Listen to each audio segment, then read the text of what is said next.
اعوذ باللہ من الشیطان الرجیم بسم اللہ الرحمن الرحیم۔ اب ایک اور معاشرتی مسئلہ آ رہا ہے، کیونکہ یہ جو اب چل رہی تھی، یوں سمجھیے نا کہ پورے عرب کے اندر اب تو بھٹی دہک گئی ہے، جنگیں ہو رہی ہیں، جگہ جگہ ہو رہی ہیں، مارکے ہو رہے ہیں۔ ہمارے پاس تاریخ میں جو لکھے آئے ہیں سیرت میں تو بڑے بڑے مارکے ہیں جن میں کہ حضور شریک رہے، لیکن یہ کہ یہ تو ایک یوں چومکھی سی جنگ تھی جو چل رہی تھی مسلمان۔ اس سے آپ کو اندازہ ہو رہا ہے ان آیات سے کہ اصل سچویشن جو ہے وہاں کی سوشل سچویشن اور ٹرائبل جو ان کا معاشرہ تھا اس میں کیا کیا پرابلمز تھے۔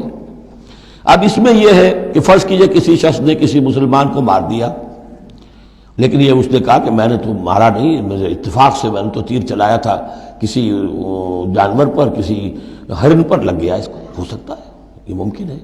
تو اب کسی مسلمان کا مسلمان کو قتل کرنا دو طرح کا ہے، قتل خطا اور قتل عمد۔ اس کا کیا حکم ہے؟ ما کان للمؤمن ان یقتل مؤمنا الا خطا، کسی مومن کے لیے یہ روا نہیں ہے کہ مومن کو قتل کرے مگر خطا کے طور پر۔ نشانہ چوک گیا، کسی کو جان لگا، اب گاڑی ہے، ایکسیڈنٹ ہو گیا، آپ چلا رہے تھے، کوئی اس کے نیچے آ گیا، مر گیا، آپ تو اسے مارنا نہیں چاہتے تھے۔ چنانچہ سعودی عرب میں یہ بھی اسی بد کے تحت یہ فیصلے ہوتے ہیں اس کے ایکسیڈنٹس کے، اس قانون قتل خطا کے تحت۔ وہ قانون کیا ہے؟ ومن قتل مومنا خطا، اور جو شخص کسی مومن کو قتل کر دے قتل خطا غلطی سے، فتحریر رقبۃ مومنۃ، تو ایک مسلمان غلام کی گردن کا آزاد کرانا، ودیۃ مسلمۃ الی اہلہ، اور دیت خون بہا اس مقتول کا اس کے گھر والوں کو ادا کرنا لازم ہے، الا ان یصدقوا، الا یہ کہ وہ معاف کر دیں، خون بہا دینا ہوگا۔ یعنی قتل خطا کے بدلے میں آپ قتل نہیں کریں گے، قتل عمد کی جزا میں قتل ہے، لیکن یہ کہ قتل خطا میں قتل نہیں ہوگا۔ قتل کی جگہ کیا ہوگا؟ ایک تو خون بہا، اور نمبر دو یہ کہ یہ جو گناہ ہو گیا تم سے سرزد، اس کے لیے گناہ کے اثر کو ختم کرنے کے لیے اللہ نے ایک حق اپنا رکھ دیا کہ ایک غلام کو آزاد کرو۔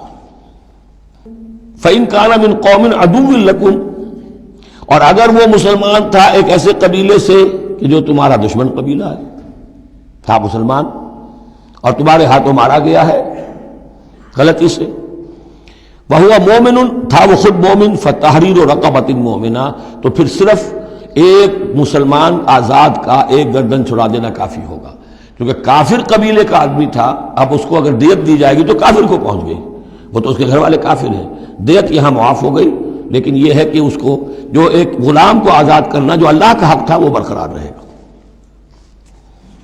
وَإِن كَانَ مِن قَوْمٍ بَيْنَكُمْ وَبَيْنَهُم مِيثَاقٌ، اور اگر وہ ہو ایسے قوم سے، ایسے قبیلے سے کہ تمہارے اور اس کے درمیان، اس کے قبیلے کے درمیان معاہدہ ہے، فَدِيَةٌ مُسَلَّمَةٌ، تو پھر وہی حکم آ جائے گا کہ دیت بھی دینی پڑے گی، حوالے کرنی ہوگی، اِلَىٰ أَهْلِهِ، اس کے گھر والوں کی طرف، اس کے وارثوں کو، وَتَحْرِيرُ رَقَبَةٍ مُؤْمِنَةٍ، اور ایک مومن کی گردن، ایک مومن جو ہے کہ جو مومن غلام ہو اس کا آزاد کرنا بھی ہوگا۔ فَمَن لَّمْ يَجِدْ، تو جو یہ نہ پائے، یعنی یہ جو اب دو حق ہو گئے، ایک ہے قید دیت، وہ تو مقتول کے جو ورثہ ہے ان کا ہے، اس میں تو معافی نہیں ہو سکتی، البتہ اللہ نے جو رکھا ہوا ہے کہ ایک مومن غلام کو آزاد کیا جائے، اگر کسی کے اندر اتنی مقدرت نہیں ہے تو اللہ نے نرمی کر دی اپنے حق میں، فَمَن لَّمْ يَجِدْ فَصِيَامُ شَهْرَيْنِ مُتَتَابِعَيْنِ، جس کے پاس اتنا پیسہ نہیں ہے کہ کوئی مسلمان غلام کو خریدے اور آزاد کرے تو وہ 2 مہینے کے پے بپے متواتر روزے رکھے، توبۃ من اللہ، یہ اللہ کی طرف سے اس کے جرم کا کفارہ بن جائے گا، اس کے توبہ کے قبول کا ذریعہ بن جائے گا۔ وَكَانَ اللَّهُ عَلِيمًا حَكِيمًا، اور یقیناً اللہ تو علیم اور حکیم ہے۔ اب آ رہا قتل عمد، وَمَن يَقْتُلْ مُؤْمِنًا مُتَعَمِّدًا، اور جو کوئی قتل کرے گا کسی مومن کو جان بوجھ کر قتل عمد، فَجَزَاؤُهُ جَهَنَّمُ خَالِدًا فِيهَا، اس کا بدلہ تو جہنم ہے جس میں وہ ہمیشہ ہمیشہ رہے گا، وغضب اللہ علیہ، اور اللہ تعالیٰ کا غضب اس پر ہوگا، ولعنہ، اور اللہ نے اس پر لعنت فرمائی، وعد لہ عذاب عظیما، اور اس کے لیے بہت بڑا عذاب تیار کیا ہے۔ شروع میں آیا تھا کہ 2 چیزیں ہیں، حرمت جان، حرمت مال، معاشرے کی بنیاد اس پر قائم ہے، لہذا یہ کہ ایک مسلمان کا قتل کر دینا بھی اللہ کے ہاں کتنا بڑا ہے۔ آگے چل کر سورہ مائدہ میں اس سے بھی آگے آ گیا، فَكَأَنَّمَا قَتَلَ النَّاسَ جَمِيعًا، کسی ایک انسان کو ناحق قتل کر دینا بھی ایسے ہے جیسے کہ پوری نوع انسانی کو قتل کر دیا، اس لیے کہ تمدن کی جڑ کاٹ دی۔ اور اس سے اندازہ کیجئے ہمارے ہاں کتنا کچھ ایمان و اسلام ہے. یہ جان انسانی جو ہے کتنی سستی ہو چکی ہے، اور قتل عمد جس طریقے سے ہو رہا ہے، مچھر کی جان اور انسان کی جان ایک جیسی ہے. یا ایھا الذین آمنوا اذا ضربتم فی سبیل اللہ فتبینوا ولا تقولوا لمن القی الیکم السلام لست مؤمنا. اب اس آیت کو بھی آپ سمجھیں گے اسی پس منظر میں کہ یہ چومکھی جنگ چل رہی ہے، ہر جگہ ہو رہا ہے معاملہ. تو اس میں فرض کیجئے کہ کہیں کوئی مقابلہ ہوا، آپ نے سمجھا کہ یہ کافر آ رہا ہے، جب آپ اس کے قریب آئے، اسے مارنے لگے، قتل کرنے لگے، اس نے کلمہ پڑھ دیا میں تو مسلمان ہوں، اب کیا کریں گے؟ اس کا حکم دیا جا رہا ہے. یا ایھا الذین آمنوا اذا ضربتم فی سبیل اللہ، اہل ایمان جب تم اللہ کی راہ میں نکلو، فتبینوا تو تحقیق کر لیا کرو، وَأَتَقُولُوا لِمَنْ أَلْقَى إِلَيْكُمُ السَّلَامَ، اور جو شخص بھی تمہارے سامنے اسلام پیش کرے یا سلام پیش کرے اس کو یہ مت کہو کہ لست مومنا، کہ تم مومن نہیں ہو.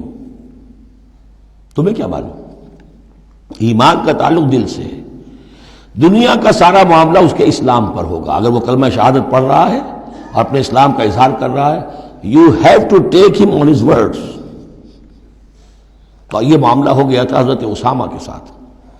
حضرت اسامہ کا ایک جنگ میں ایک کافر سے دو بدو مقابلہ ہوا. جب وہ کافر بالکل زیر ہو گیا کہ اب اس کو معلوم ہوا کہ میرے لیے بچت کا کوئی راستہ نہیں ہے، انہیں کلمہ پڑھ دیا، اشہد ان لا الہ الا اللہ واشہد ان محمد رسول اللہ. حضرت اسامہ نے وہی سمجھا جو کوئی بھی شخص سمجھتا کہ اس نے جان بچانے کے لیے ہیلہ کیا ہے، بہانہ کیا ہے، اپنی تلوار نے روکی قتل کر دیا. لیکن دل میں خلش رہی. پھر آپ کے خود انہوں نے کہا یا حضور تک اطلاع پہنچی تو حضور ناراض ہوئے. اے اسامہ کیا کرو گے اس دن، کیا جواب دو گے جب وہ کلمہ شہادت تمہارے خلاف مدعی ہو کر آئے گا کہ میرے ہوتے ہوئے تلوار چلی اس کی. جب انہوں نے کہا کہ وہ تو جان بچانے کے لیے اس نے کیا، ہم نے فرمایا حلا شقق بقلبہ، تو تو نے اس کا دل چیر کر کیوں نہیں دیکھ لیا کہ اس کے اندر ایمان ہے کہ نہیں ہے؟ جس قدر غصے کا اور غضب کا انداز. وہی بات کہی جا رہی ہے. یا ایھا الذین آمنوا اذا ضربتم فی سبیل اللہ فتبینوا ولا تقولوا لمن القی الیکم السلام لست مؤمنا تبتغون عرض الحیات الدنیا. دیکھو تم دنیا کا سامان چاہتے ہو کہ اس کے پاس کوئی مال ہے، ہم اسے کافر قرار دیں، قتل کریں، مال غنیمت لے لیں گے. فعند اللہ مغانم کثیرہ، دل تھوڑا نہ کرو، اللہ کے ہاں بڑی غنیمتیں تمہارے لیے ہیں، تمہارے لیے بڑی بڑی مملکتوں کی غنیمتیں آنے والی ہیں. ان چھوٹی چھوٹی چیزوں کا اور اس کے اوپر اتنی حدود اللہ جو ہے اس سے آزادی نہ برتو. کذالک کنتم من قبل، دیکھو تم خود بھی تو پہلے ایسے ہی تھے. آخر ایک دور تم پر بھی تو گزرا ہے، تم سب بھی تو نو مسلم ہی ہو. ایک وقت میں تو تم میں سے ہر شخص کافر ہی تھا نا، مشرک تھا. کذالک کنتم من قبل، تو اتنی سمجھ لینا اللہ نے آپ کو توفیق دے دی، اللہ نے کلمہ شہادت آپ کو عطا کر دیا، رسول کی دعوت و تبلیغ سے جو ہے بہرہ مند ہونے کی توفیق دے دی. اللہ کا انعام مانو، لیکن یہ کہ اس طریقے سے لوگوں کے اس معاملے میں اتنی سخت روش اختیار نہ کرو. فمن اللہ علیکم، تو اللہ تعالیٰ نے تم پر بڑا احسان فرمایا ہے. فتبینوا، تو دیکھو تحقیق کر لیا کرو.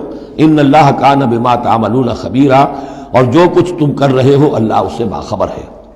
صدق اللہ العظیم.